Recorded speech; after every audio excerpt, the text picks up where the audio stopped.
Hello students, how are you all? Today we'll start a new topic of chapter 12th, that's name is biopatent.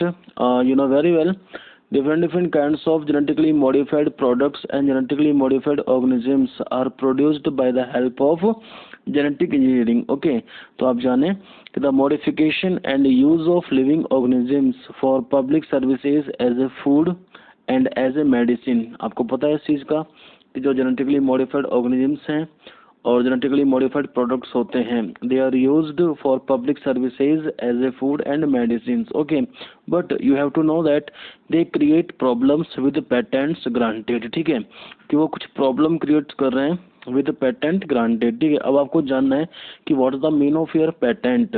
ठीक है, patent क्या होता है?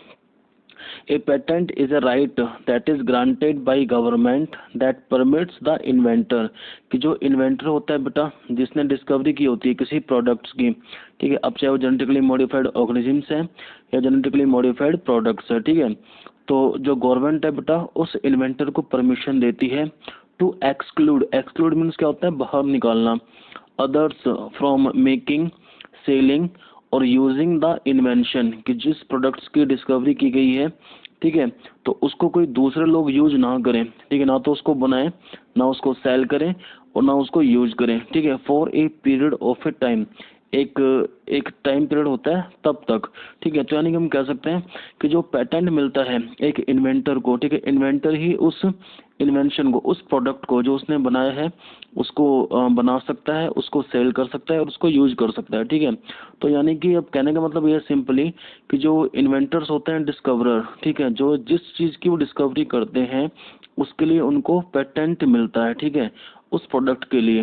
ठीक है, तो हम कह सकते हैं कि बेटा ए पेटेंट इज ए राइट, एक अधिकार है, that is granted by government that permits the inventor, जो इन्वेंटर को परमिशन देता है टू एक्सक्लूड, बाहर निकालना दूसरे लोगों को.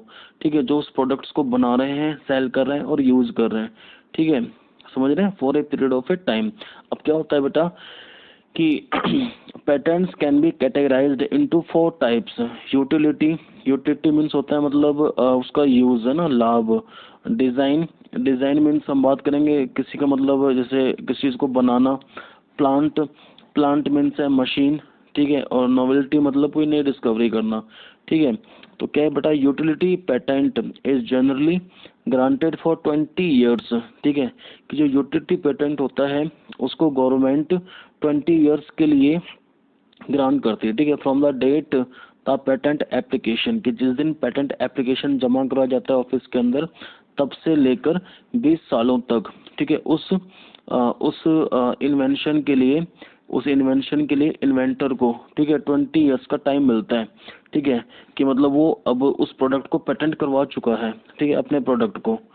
फिर एक जो डिज़ाइन पेटेंट है, डिज़ाइन पेटेंट, ठीक है, जिसमें कुछ बनाया जाता है. ठीक है, जैसे कोई स्ट्रक्चर बनाई जा रही है, कुछ टेक्सचर बनाया जा रहा है. ठीक है, एक जो डिज़ाइन पेटेंट है, design patent is granted protection for 14 years.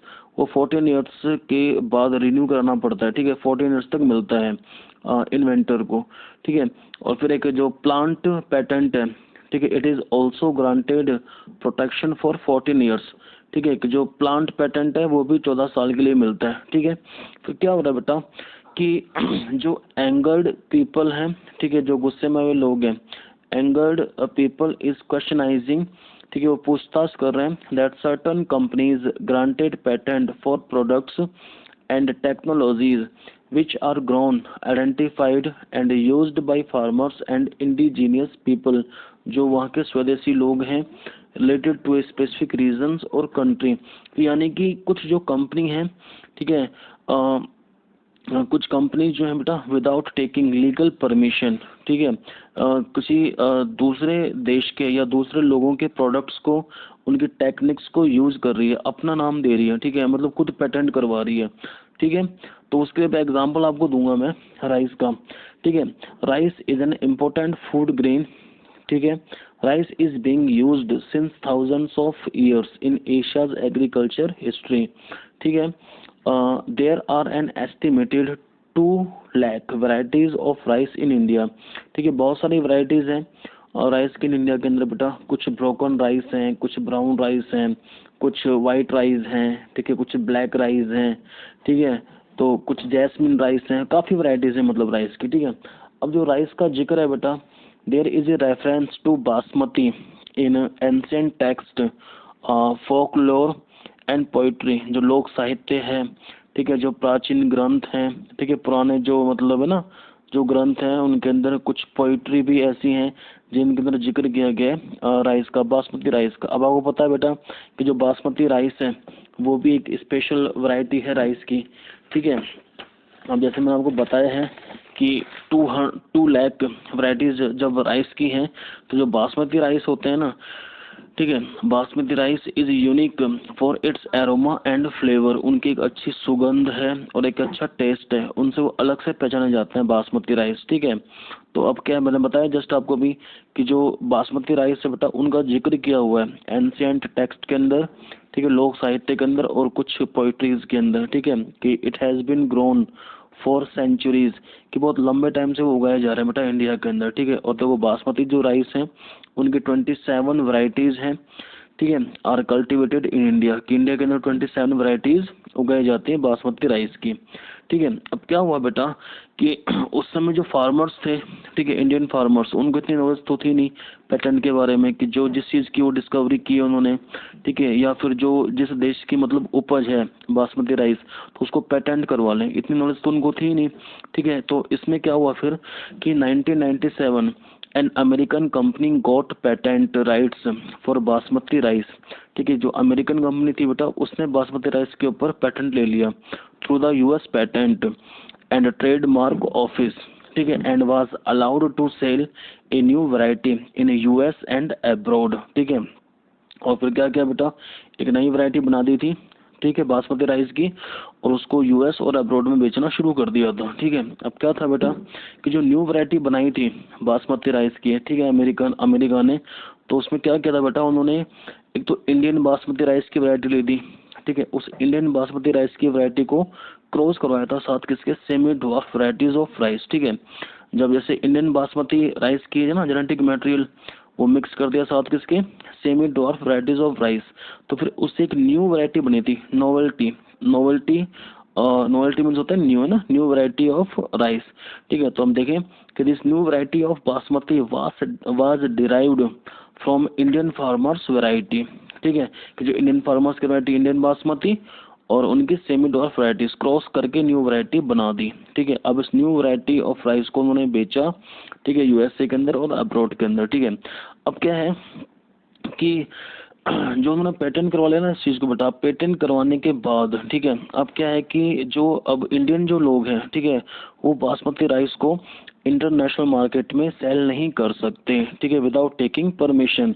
अगर उनको सेल करना है बासमती राइस को, ठीक है, तो फिर क्या है कि परमिशन लेनी पड़ेगी अब, ठीक है, क्योंकि अब देखो ना इसको अमेरिकन कंपनी ने पेटेंट करवा लिया, ठीक है। तो जब जो हमारी अब जो वैरायटी है ना इंडियन बासमती राइस की वैरायटी, अब उसको इंटरनेशनल मार्केट में सेल नहीं कर सकते हैं, ठीक है। फिर हम बात कर रहे हैं कि several attempts have also been made to patent uses products and processes based on Indian traditional herbal medicines, कुछ हर्बल मेडिसिन्स के लिए भी ये सब चीज़ सामने आई थी, ठीक है, कि बाहर की कंपनियों ने उन्हें पेटेंट करवाने की कोशिश की थी और पेटेंट करवा भी लिया था, लेकिन बाद में कुछ इंडियन साइंटिस्ट जागे और उन्होंने कहा कि नहीं भाई, ठीक है, कि जो ये हर्बल मेडिसिन्स हैं ये भारत की देन है, ठीक है, और प्राचीन समय से ये भारत के अंदर उगाई जा रही है और प्राचीन टाइम से पुराने समय से ही लोग उनको यूज कर रहे हैं एज ए हर्बल मेडिसिन। जैसे मैं एग्जाम्पल दूंगा आपको टर्मरिक का और नीम का, ठीक है। आपको पता है बेटा कि जो टर्मरिक है, ठीक है, हल्दी, और उसका जो बॉटनिकल नेम है कुरकुमा लौंगा, ठीक है। तो इसके लिए क्या हुआ बेटा, आपको पता है इस चीज़ का कि जो टर्मरिक है, टर्मरिक एक ट्रॉपिकल हर्ब्स है, ठीक है, that is grown in east India, ठीक है।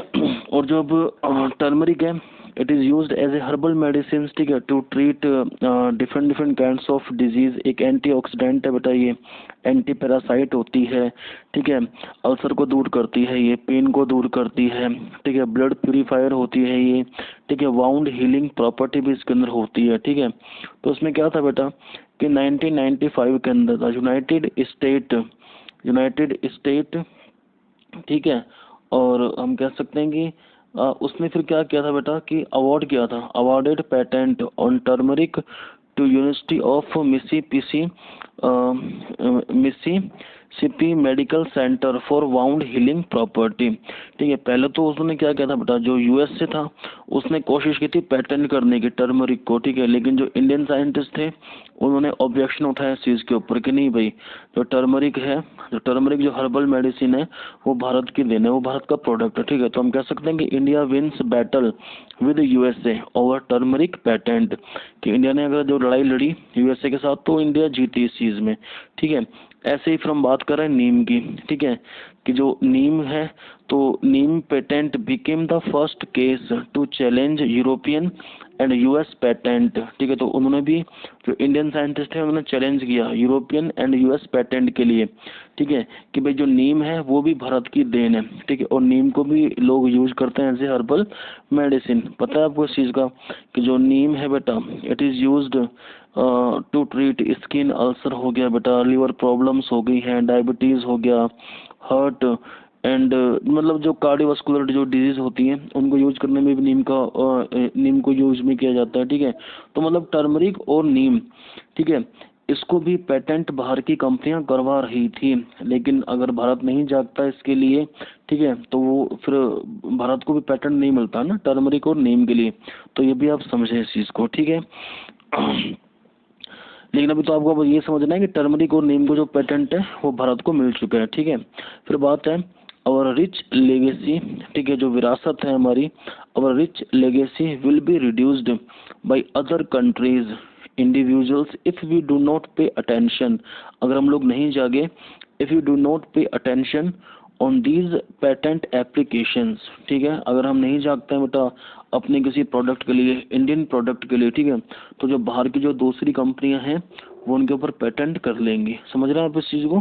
ठीक है, तो हमें जागरूक होना बहुत ज़रूरी है। फिर हम बात करें आईपीआर की। जो आईपीआर है बेटा, आईपीआर की फुल फॉर्म है इंटेलेक्चुअल प्रॉपर्टी राइट्स। ठीक है, इसको हम बोल सकते हैं कि भाई ये एक तरह से लीगल प्रॉपर्टी राइट है। ठीक है, और ये 3 टाइप्स हैं इसके बेटा लीगल प्रॉपर्टी राइट्स के। ठीक है, एक तो पेटेंट है, दूसरा कॉपीराइट है, तीसरा ट्रेडमार्क है। ठीक है, अब जो पेटेंट है, पेटेंट मिलता है इन्वेंटर को। ठीक है, जो डिस्कवरी करता है किसी चीज़ की। ठीक है, इन्वेंटर को मिल रहा है पेटेंट किसके लिए, रिसर्च के लिए, अपने आइडियाज़ के लिए, प्रोसेस के लिए। ठीक है, और ये मिलता है बेटा 20 ईयर्स के लिए। ठीक है, 20 ईयर्स के बाद फिर क्या होगा कि जो ये जो पेटेंट है बेटा इसको रिन्यू कराना पड़ता है। ठीक है, समझ रहे हैं। और जो पेटेंट ऑफिस है, देखो इंडिया की हम बात अगर करें, हम वर्ल्ड की बात नहीं कर रहे हैं, हम इंडिया की बात कर रहे हैं। ठीक है, इंडिया में जो पेटेंट ऑफिस है, ठीक है, जैसे वहाँ पर है ना कोलकाता के अंदर हो गया बेटा, चेन्नई में है, न्यू दिल्ली के अंदर है, मुंबई में है, ठीक है, अहमदाबाद के अंदर भी है। ठीक है, तो आप समझे ये पेटेंट ऑफिस है, यहाँ पर एप्लीकेशन अप्लाई करना पड़ता है, पेटेंट एप्लीकेशन। ठीक है, अपनी डिस्कवरी के लिए, अपनी इन्वेंशन के लिए। ठीक है, तो जो पेटेंट ऑफिस होता है ये 20 ईयर्स की परमिशन देता है। ठीक है, उस इन्वेंशन के लिए, और फिर 20 ईयर्स के बाद हमें उसको फिर वापस रिन्यू कराना पड़ता है। ठीक है, और किसके लिए पेटेंट है बेटा, रिसर्च के लिए, आइडियाज़ के लिए, प्रोसेस के लिए। फिर हम बात करें कॉपीराइट्स के लिए। ठीक है, कॉपीराइट्स मिलता है बेटा 70 ईयर्स के लिए। जैसे कोई बुक्स किसने लिखी है, ठीक है, तो उस बुक्स का कॉपीराइट करना जरूरी है, वरना कोई दूसरा जो है बेटा ऑथर, ठीक है, वो कॉपीराइट करवा लेगा कि भाई ये बुक मैंने छापी है। ठीक है, ये बुक का ऑथर मैं हूँ। ठीक है, जैसे म्यूजिक है, मूवीज है, कंप्यूटर सॉफ्टवेयर है, इनके लिए कॉपीराइट्स कराना असेंशियल होता है। ठीक है, और 70 ईयर्स के लिए मिलता है, 70 ईयर्स के बाद उसको दोबारा रिन्यू कराना पड़ता है। ठीक है, फिर हम बात कर रहे हैं अब ट्रेडमार्क्स की। ठीक है, अलग अलग कंपनीज हैं, अलग अलग कंपनीज अलग अलग प्रोडक्ट्स बनाती हैं। ठीक है, वो अपने प्रोडक्ट्स के लिए सिंबल देती हैं। जैसे भी जो सिंबल बना रखा है मैंने बेटा, एक इसका एलजी का सिंबल है ना, लाइफ्स गुड। ठीक है, अब जो एलजी के प्रोडक्ट्स आएंगे उनके ऊपर ये सिंबल बना होगा। ठीक है, ये जो सिंबल बना हुआ है मैंने आपके सामने, एक इसका बेटा ऑडी का है। ठीक है, अब जैसे एक सिंबल मैं बना रहा हूँ आपके सामने। ठीक है, ये सिंबल है मर्सिडीज का हो गया। ठीक है, समझ रहे हैं, ये सिंबल बना दिया, ये नाइकी का हो गया। ठीक है, तो ये ट्रेडमार्क्स होते हैं प्रोडक्ट्स के लिए। ठीक है, अब बात है बेटा बायो पेटेंट जो हमारा टॉपिक था, ये तो मैंने आपको जनरली बताया था पेटेंट्स के बारे में, ठीक है। अब आपको जानना है कि बायो पेटेंट क्या है अपने आप में, ठीक है। सिंपल है, जहाँ बायो लगा दिया वहाँ पे आप समझ जाना कि जो बायोलॉजिकली प्रोडक्ट्स होते हैं, बायोलॉजिकली प्रोसेस, बायोलॉजिकली प्रोडक्ट्स, उनके लिए पेटेंट मिलता है, ठीक है। तो आप देखें, a biological patent is a patent on an invention in the field of biology, कि बायोलॉजी के अंदर जिसकी डिस्कवरी होती है, ठीक है, जो खोज होती है, और ठीक है, उस प्रोडक्ट को पेटेंट करवाना, it is called biological patent. दूसरी डेफिनेशन भी आप देखें, bio patent is a right that is granted by government for biological products, ठीक है। अब जो होता है बेटा कि जो बायो पेटेंट है, bio patent are granted for followings, ठीक है, कुछ चीजें हैं, ठीक है, जिनके लिए बायो पेटेंट ग्रांट होता है, जैसे स्ट्रेन्स ऑफ माइक्रो ऑर्गेनिजम्स, ठीक है। अब आपको समझना है कि what are strains. Strains refers to, हम कह सकते हैं कि strains is a genetic variant of an organisms, ठीक है, कि एक जेनेटिक वेरिएंट है ऑर्गेनिजम्स का, ठीक है। तो अलग अलग तरह से, मतलब ना, अलग अलग तरह के जो माइक्रोब्स होते हैं, they have different different kinds of genetic makeup, कि जो उनके अंदर जेनेटिक मटेरियल्स होते हैं, ठीक है, ये सब अलग अलग होते हैं, ठीक है। तो मतलब एक तरह से हम कह सकते हैं कि strain is a genetic variant of an organism, ठीक है। तो उसके लिए भी बायो पेटेंट मिलता है, ठीक है। अगर एक न्यू स्ट्रेन्स की डिस्कवरी हो रही है, ठीक है, बाय इन्वेंटर, तो उसको भी पेटेंट करवा सकते हैं, ठीक है। दूसरा है genetically modified strains of plants and animals, ठीक है। Various biotechnological procedures, genetically modified organisms, genetically modified products, ठीक है, इनके लिए बायो पेटेंट मिल सकता है, ठीक है। किसको? इन्वेंटर को, जिसने इनकी इन्वेंशन की है, डिस्कवरी की है, ठीक है, समझ रहे हैं। अब जैसे वो वाली बात है कि मैंने बताया था आपको कि जो ट्रांसजेनिक काऊ थी, ठीक है, जो बनाई गई थी 1997 के अंदर, ठीक है, नाम क्या था ट्रांसजेनिक काऊ का? रोजी। अब जिस साइंटिस्ट ने रोजी को बनाया है, ट्रांसजेनिक एनिमल्स को बनाया, ट्रांसजेनिक काऊ को बनाया है, अब पेटेंट वो करवाएगा बेटा अपने नाम से, ठीक है। जैसे साइंटिस्ट थे इयान विल्मुट, इयान विल्मुट ने क्या बनाया था? ट्रांसजेनिक शीप डॉली, तो उनके नाम पेटेंट होगी ना वो, ठीक है। अब थोड़ा कि कोई और उसको पेटेंट करवा लेगा, ठीक है, समझ रहे हैं आप इस चीज को। अब जो नेक्स्ट टॉपिक है बेटा अपना, वो है बायोपायरेसी, ठीक है। अब देखो क्या है बायोपायरेसी का मतलब, ये है इसमें सिंपली कि विदाउट टेकिंग लीगल परमिशन, ठीक है, कि लीगल परमिशन ना लेकर कोई दूसरी कंपनी या दूसरा कोई जो ऑर्गेनाइजेशन है, ठीक है, वो अपना नाम दे दे किसी प्रोडक्ट्स को जिसकी डिस्कवरी किसी दूसरे साइंटिस्ट ने या दूसरी किसी कंपनी ने की है, तो एक तरह से वो चोरी हो गई ना बेटा, ठीक है। तो वो क्या कहलाएगी? बायोपायरेसी। देखिए मैंने दो डेफिनेशन लिखी है बेटा बायोपायरेसी की। Biopiracy is the commercial exploitation, एक शोषण है, और मोनोपोलाइजेशन यानी एकाधिकार, एक अपना खुद का अधिकार, ठीक है, कि biopiracy is the commercial exploitation और monopolisation of biological or genetic materials as medicinal plant extract, usually without compensating the indigenous peoples और countries from which the material और नॉलेज इज ऑब्टेन्ड, कि वहाँ के जो जिस जगह के, जिस कंट्री के जहाँ के लोकल लोग हैं, इंडिजिनियस पीपल्स, ठीक है, और कंट्री है, ठीक है, जहाँ से मतलब उसकी नॉलेज और मटेरियल्स वो मिला है, तो वहाँ से परमिशन ना लेते हुए कोई दूसरी जो कंपनी है, कोई दूसरा जो देश है, ठीक है, वो मतलब उसको पेटेंट करवा रहा है विदाउट टेकिंग लीगल परमिशन, ठीक है, तो क्या है बेटा? बायोपायरेसी कहलाएगी वो, ठीक है। अब जैसे biopiracy is defined as the use of bio resources by multinational company and other organization without proper authorization from the countries and people. बताया जस्ट आपको मैंने अभी कि जो बायो रिसोर्सेज हैं, बायो रिसोर्सेज का यूज करना है ना, कोई दूसरी मल्टीनेशनल कंपनीज हैं या कोई अदर ऑर्गेनाइजेशन है, ठीक है, without proper authorization from the country and people, ठीक है, कि वहाँ पर बिना परमिशन लिए हुए, है ना, उस देश से और उस देश के लोगों से, ठीक है, कोई दूसरी जो कंपनी है और जो ऑर्गेनाइजेशन है वो बायो रिसोर्सेज का यूज कर रही है, तो बेटा ये कहलाती है बायोपायरेसी, ठीक है। एक तरह से चोरी हो गई है बेटा, ना, कि भाई हम लीगल परमिशन ना लेकर, ठीक है, अपना नाम दे रहे हैं, ठीक है।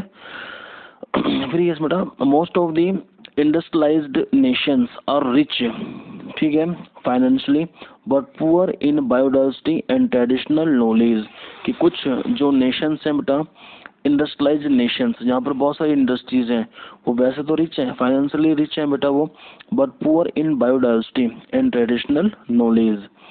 The developing and underdeveloped nations are rich in biodiversity and traditional knowledge that is related to bioresources. और कुछ जो developing nations हैं, underdeveloped nations हैं, they are rich in biodiversity and traditional knowledge.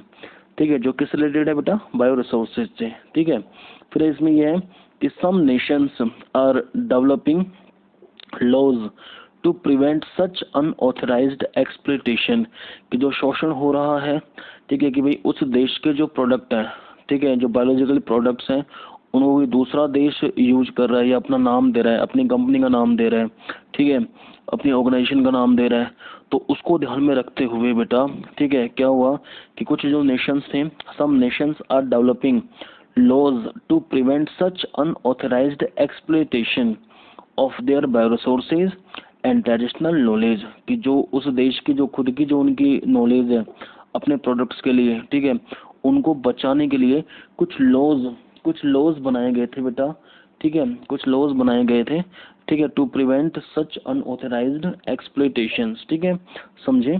फिर to check these problems Indian parliament has recently cleared the second amendment of the Indian patent bill. इसके बाद में बेटा इंडियन पार्लियामेंट ने clear किया था सेकंड अमेंडमेंट, संशोधन किया था उन्होंने इंडियन पेटेंट बिल के अंदर, that takes such issues into consideration including patent terms, emergency provisions and research and development initiatives. ठीक है, कि जब संशोधन किया था इंडियन पेटेंट बिल के अंदर, ठीक है, तो उन मुद्दों के ऊपर विचार विमर्श किया गया था बेटा. ठीक है, जैसे बताया अभी आपको मैंने, पेटेंट टर्म्स हो गया, इमरजेंसी प्रोविजंस हो गया, आपातकालीन प्रावधान हो गया, ठीक है, रिसर्च हो गया, डेवलपमेंट इनिशिएटिव्स में जैसे विकास की पहल करना. ठीक है, तो इन सब मुद्दों को ध्यान में रखते हुए, ठीक है, इंडियन पेटेंट बिल के अंदर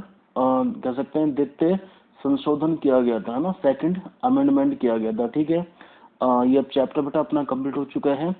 in the next class will study about chapter 8. ठीक है, जो टॉपिक्स बच गए थे हमारे चैप्टर 8 के, उनके हम स्टडी करेंगे नेक्स्ट क्लास के अंदर. ओके बेटा, थैंक यू.